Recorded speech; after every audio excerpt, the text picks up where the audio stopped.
మార్చుకోవడం ప్రాథమిక హక్కు అని ఇటీవల ఏ హైకోర్టు తీర్పు చెప్పింది? పేరును మార్చుకోవడం అనేది ప్రాథమిక హక్కు, ప్రాథమిక హక్కుల్లో అది భాగము అని ఇటీవల కాలంలో ఏ హైకోర్టు చెప్పింది? ఇప్పుడు ఇటీవల కాలంలో హైకోర్టులు చాలా తీర్పు చెబుతున్నాయి. నిద్రించే హక్కు, జీవించే హక్కులో అంతర్భాగం, ప్రాథమిక హక్కులు భాగం అంటున్నది. ఇలా చెప్పినటువంటి కోర్టు ఉన్నాయి. ఏది మొన్న నిద్రించే హక్కును ప్రాథమిక హక్కు చెప్పింది ముంబై హైకోర్టు.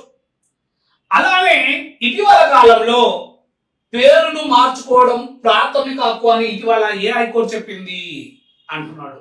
ఇటీవల కాలంలో పేరు మార్చుకోవడం అంటే పేరు అనేది నీకు నచ్చిన పేరు పెట్టుకోవడం అనేది నీ ఇష్టం. అది నీకు నచ్చిన పేరును నీవు కన్ఫ్యూజ్ చేయడం అనేది నీ హక్కు. అది భారత రాజ్యాంగంలోని ఆర్టికల్ 21 ప్రకారం జీవించే హక్కులో భాగం. అది నీకు నచ్చినట్టు ఉండడం, నచ్చిన ప్రదేశంలో ఉండడం, ఆరోగ్యంగా ఉండడం, ఆశ్రయాన్ని పొందడం, ఇవన్నీ కూడా నీకు నచ్చిన విధంగా ఉండడం. అందులో భాగంగానే పేరును కూడా మార్చుకునే హక్కు కూడా ప్రాథమిక హక్కులో ఉంది అని ఇటీవల కాలంలో ఏ హైకోర్టు చెప్పిందమ్మా అంటే పేరును మార్చుకోవడం ప్రాథమిక హక్కు అని ఇటీవల కాలంలో ఏ హైకోర్టు చెప్పిందంటే అలహాబాద్ హైకోర్టు చెప్పింది. అలహాబాద్ హైకోర్టు ఎక్కడ ఉంది? ఉత్తరప్రదేశ్ లో ఉంది. అలహాబాద్ హైకోర్టు ఎప్పుడు ఏర్పడ్డది? 1866 సంవత్సరంలో ఏర్పడ్డది. ఏ చట్టం ప్రకారం? అది 1861 భారత కౌన్సిల్ చట్టం ప్రకారం 1866లో అలహాబాద్ హైకోర్టు ఏర్పడ్డది. మన దేశంలో ఏర్పడ్డ 4వ హైకోర్టు అలహాబాద్ హైకోర్టు. ఈ రోజు మన భారతదేశంలో మొత్తం 25 హైకోర్టులు ఉన్నాయి. 25 హైకోర్టులో 4వ హైకోర్టు ఏదమంటే అలహాబాద్ హైకోర్టు 1866లో. మొదటి హైకోర్టు ఏదమంటే కలకత్తా హైకోర్టు. కలకత్తా హైకోర్టు తర్వాత బొంబాయి మద్రాస్. మొదటి 3 హైకోర్టులు అవి 1862లో ఏర్పడ్డాయి. కలకత్తా, బొంబాయి, మద్రాస్ హైకోర్టులు 1862లో ఏర్పడ్డాయి. 1866లో దేశంలో 4వ హైకోర్టుగా అలహాబాద్ హైకోర్టు ఏర్పడ్డది. అలహాబాద్ హైకోర్టు ఏమన్నమాట ఇటీవల కాలంలో పేరును మార్చుకోవడం ప్రాథమిక హక్కు అని అలహాబాద్ హైకోర్టు చెప్పింది. ఉత్తరప్రదేశ్ లోని అలహాబాద్ హైకోర్టు. రైట్, ఇది ఆన్సర్. అది నెక్స్ట్ క్వశ్చన్.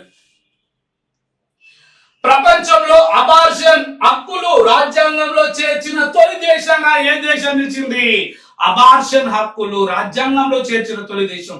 ఇప్పటి వరకు ఏ దేశం కూడా తన రాజ్యాంగంలో అబార్షన్ అనే కాన్సెప్ట్ ను రాజ్యాంగంలో మెన్షన్ చేయలేదు. కానీ ఇటీవల కాలంలో ఏమందంటే ప్రపంచంలో అబార్షన్ హక్కులు రాజ్యాంగంలో చేర్చిన తొలి దేశం అని ఏ దేశం చేర్చిందామంటే అది ఫ్రాన్స్ దేశం అమ్మ. ఫ్రాన్స్ దేశ పార్లమెంట్ ఏం చేసిందామంటే అబార్షన్ అనేది అంటే వ్యవస్థలో గర్భంగా ఉండడం, గర్భాన్ని తీసుకోవడం అనేది ఆ మహిళ యొక్క హక్కు, మహిళ యొక్క జీవించే హక్కు. ఆర్టికల్ 21లో మన రాజ్యాంగం ప్రకారం అయితే ఆర్టికల్ 21లో మనము అక్కడ ఉన్నటువంటి విధానం గురించి చెప్తాం. అయితే ఇప్పుడు ఉన్నటువంటి వ్యవస్థలో, ఇప్పుడు ఉన్నటువంటి సమాజంలో, ఆచార సాంప్రదాయాల్లో ఇప్పుడు ఏం చేస్తున్నారంటే కడుపులో ఉన్నటువంటి బిడ్డను, ఆ మగ బిడ్డను ఆడబిడ్డను చూసి అత్తమామలు కానీ భర్త కానీ ఏం చేస్తున్నామంటే వేధింపులకు గురి చేస్తున్నారు. ఇప్పుడు ఆ ఉన్నటువంటి గర్భంలో ఉన్నటువంటి బిడ్డను చూసి అప్పుడు అక్కడ గర్భస్రావం చేసుకోవడం అని, లేదా గర్భంతో ఉండడం అని, లేదా ఆ మహిళకు వీళ్ళు చెప్పడం వల్ల మహిళ విధానాలను ఆధారపడి ఉన్నాయి. అంటే మహిళకు స్వేచ్ఛ లేకుండా పోయిందా? అందుకోసం ఇక్కడ ఏంటంటే అక్కడ గర్భంతో ఉండకపోవడం అనేది మహిళ హక్కు, మహిళ యొక్క జీవించే హక్కు. మన రాజ్యాంగం ప్రకారం 21 ఆర్టికల్ ప్రకారం ఆమె హక్కు అది. అలాంటి కాన్సెప్ట్ ప్రపంచంలో కూడా వెలుగులోకి వచ్చినటువంటి దేశంగా ఫ్రాన్స్ దేశం నిలిచిందమ్మా. ఇటీవల కాలంలో ఫ్రాన్స్ దేశము ఏం చేసిందామంటే అబార్షన్ హక్కులను రాజ్యాంగంలో చేర్చింది.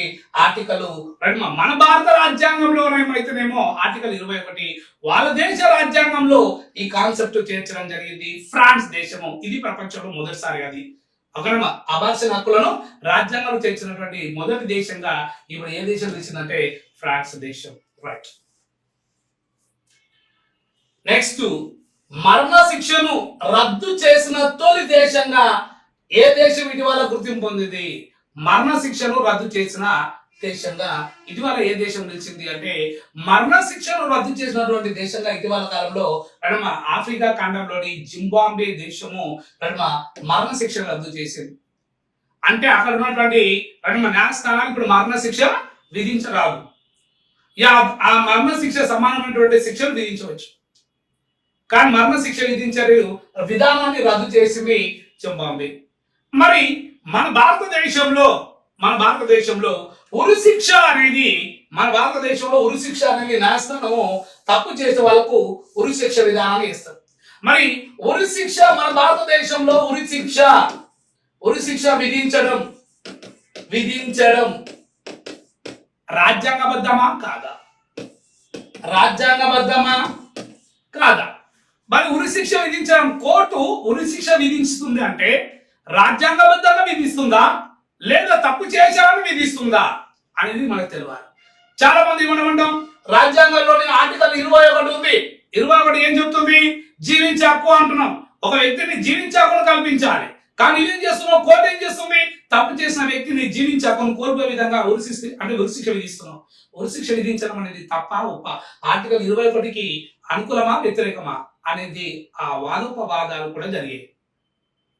అప్పుడు కోర్టు ఏమైందంటే, ఇప్పుడు జీవించే హక్కు ఉంది కాదనట్లేదు, కానీ తప్పు చేసిన వాళ్ళకు శిక్ష కూడా విధించమని రాజ్యాంగమే చెప్తుంది కదా. తప్పు చేసిన వాళ్ళకు శిక్ష విధించమని రాజ్యాంగం చెప్తుంది. కాబట్టి ఇక్కడ ఏం చేస్తున్నాం? చట్టాన్ని సంరక్షించడంలో భాగంగా మాత్రమే మేము ఉరి శిక్ష విధిస్తున్నాం. చట్టాన్ని సంరక్షించడంలో భాగమే. చట్టం ఎందులో ఉంది? రాజ్యాంగంలో ఉంది. రాజ్యాంగంలో చట్టం ప్రకారమే కదా మేమేం చేస్తున్నాం అంటే ఉరి శిక్ష విధిస్తున్నాం. అంతేగాని చట్టాన్ని సంరక్షించడంలో భాగంగానే ఉరి శిక్ష విధిస్తున్నాం తప్ప చట్టానికి వ్యతిరేకంగా కాదు కదా అని చెప్పింది కోర్టు. బచ్చన్ సింగ్ కేసులో సుప్రీంకోర్టు చెప్పింది. బచ్చన్ సింగ్ కేసులో can only be implemented accordance with law. చట్టం ప్రకారమే అమలు చేస్తున్నాం మేము, అంతేగాని చట్టానికి వ్యతిరేకం కాదు కదా. కాబట్టి ఉరి శిక్ష రాజ్యాంగబద్ధమా కాదంటే మేము చట్టాన్ని సంరక్షించడంలో భాగంగా మాత్రమే అమలు చేస్తున్నాము, అంతేగాని ఇది rarest of the rare case కదా, అరుదుగా జరిగే సంఘటన కదా అని చెప్పింది బచ్చన్ సింగ్ కేసు. ఇప్పుడు బచ్చన్ సింగ్ కేసు చెప్పడంతో దానివల్ల మనకి ఏమైంది? బచ్చన్ సింగ్ కేసు వర్సెస్ పంజాబ్ ప్రభుత్వం దీనివల్ల ఏమైందంటే ఉరి శిక్ష రాజ్యాంగబద్ధమే అనే కాన్సెప్ట్ మనకు అర్థమైపోతుంది. అంటే భారత రాజ్యాంగంలో ఆర్టికల్ 21 జీవించే హక్కు ఎలా కల్పిస్తుందో తప్పు చేసిన వారికి కూడా శిక్ష విధించడం అనేది కూడా చట్టబద్ధంగానే ఉంది అని చెప్పిస్తుంది బచ్చన్ సింగ్ కేసులో సుప్రీంకోర్టు. దీనివల్ల మనకి ఏమర్థమవుతుందంటే ఉరి శిక్ష రాజ్యాంగబద్ధమా కాదా అంటే రాజ్యాంగ వ్యవస్థకు అనుకూలమే, చట్టాన్ని సంరక్షించడంలో భాగంగా అమలు చేస్తున్నారు. ఇది మన భారతదేశం. అలాగే ప్రపంచంలో ఇటీవల కాలంలో ఏ దేశము మరణ శిక్షను రద్దు చేసింది అంటే జింబాబ్వే. ఓకే, ఆ క్వశ్చన్ కు ఆన్సర్ ఇది, దానికి రిలేటెడ్ మ్యాటర్ ఇది. Right, next question. ప్రాథమిక హక్కులలో ఏ ఆర్టికల్ ను గోల్డెన్ ట్రినిటీ ఆర్టికల్స్ అంటారు? ప్రాథమిక హక్కులలో ఏ ఆర్టికల్ను గోల్డెన్ ట్రినిటీ ఆర్టికల్స్ అంటారు? అసలు భారత రాజ్యాంగంలో ప్రాథమిక హక్కులు ఏ భాగంలో ఉన్నాయి? మూడో భాగంలో ఈ ఆర్టికల్ నుండి 12 నుండి 35 భారత రాజ్యాంగంలో 12 నుండి 35 ఆర్టికల్లో ప్రాథమిక హక్కులు ఉన్నాయి. ఇక్కడ ఏమంటారు అంటే ప్రాథమిక హక్కులలో అంటారు అంటే ఫ్రమ్ 12 to 35 ప్రాథమిక హక్కులలో ఏ ఆర్టికల్ను golden trinity article, triangle articles అంటారు వాటిని. కాబట్టి ప్రాథమిక హక్కులు ఏ ఆర్టికల్ను గోల్డెన్ ట్రినిటీ ఆర్టికల్స్ అంటారు అంటున్నాడు. అసలు ప్రాథమిక హక్కులు అంటేనే వ్యక్తుల యొక్క స్వేచ్ఛ. అలాంటిది ప్రాథమిక హక్కుల్లో మరి గోల్డెన్ ట్రినిటీ ఆర్టికల్ అంటే అసలు ఆ హక్కులు లేకపోతే మన సమాజంలో ఉండలేము. ఆ హక్కులు లేకపోతే, ఆ గోల్డెన్ ట్రినిటీ ఆర్టికల్ లేకపోతే మన సమాజంలో జీవించడం కష్టం. అలాంటి హక్కులను మనం గోల్డెన్ ట్రినిటీ ఆర్టికల్స్ అంటారు. మరి ఏంటి అంటారు? మరి 12 నుండి 35 ఆర్టికల్లో ఏ ఆర్టికల్ను గోల్డెన్ ట్రినిటీ ఆర్టికల్స్ అంటారంటే ఒకటి 14 ఆర్టికల్. 14 ఆర్టికల్ ఏం చెప్తుందంటే చట్టం ముందు అందరు సమానులు ఏం చెప్తుంది. ఒకటి 19 ఆర్టికల్. 19 ఆర్టికల్ చెప్తుందంటే గ్యారంటీ రైట్స్ ఉన్నాయి, స్వేచ్ఛ హక్కులు ఉన్నాయి. స్వేచ్ఛ హక్కులు లేకపోతే మనము ఎలాంటి మనుగడ కొనసాగించలేము. ఆర్టికల్ ఇది స్వేచ్ఛ హక్కులు. ఆర్టికల్ 21 ఏంటంటే జీవించే హక్కు. ఈ 3 ఆర్టికల్లను ప్రాథమిక హక్కులలో గోల్డెన్ ట్రినిటీ ఆర్టికల్స్ అంటారు. ఈ 3 ఎక్కడ ఉన్నాయి చూడండి. ఒకటి 14, 19, 21. Answer C. ఇది ప్రాథమిక హక్కులలో గోల్డెన్ ట్రినిటీ ఆర్టికల్స్ అంటారు వీటిని. రైట్మా ఇది రైట్మా ఇటువంటి కాలంలో వచ్చినటువంటి కొన్ని ముఖ్యమైనటువంటి current polity right thank you